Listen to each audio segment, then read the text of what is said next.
Here to talk all things finance, we're joined by money man Scott Phillips, Chief Investment Officer from the Motley. Evening, Scott. We've been given an insight into our spending habits and the way they've changed since the pandemic. How are we spending our money? Peter, good evening. That's a great question. The numbers are really fascinating, mate.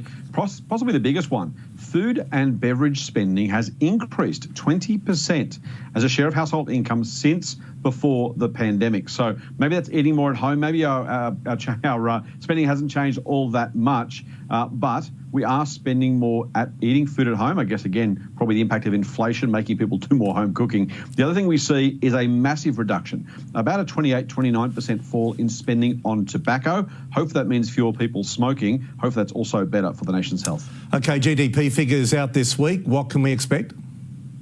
So hopefully a positive number is the first thing I'll say, Pete. The last time we got the numbers for the September quarter, growth was only 0.2% for that quarter, very, very close to neutral. We are expecting a number roughly the same, 0.2% again for the December quarter is economists' expectations. The other thing that's important about this, though, is two of those in a row really brings down the national growth rate. This time 3 months ago, the economy was growing at 2.1%. If we do get the expected quarterly number, the Australian economy will be growing at only 1.5% over the last 12 months. In the context of recent inflation data and retail sales figures, Scott, how do you think the Reserve Bank will react to this information for its next rates decision? Yeah, that's actually perfectly phrased, Peter, perfectly couched, because it is those three big pieces of information. We know how important inflation and retail sales have been. Inflation coming down a bit, but stable month on month. Retail sales bouncing back in January, but still pretty ordinary. And gross domestic product or economic output, GDP, pretty flat.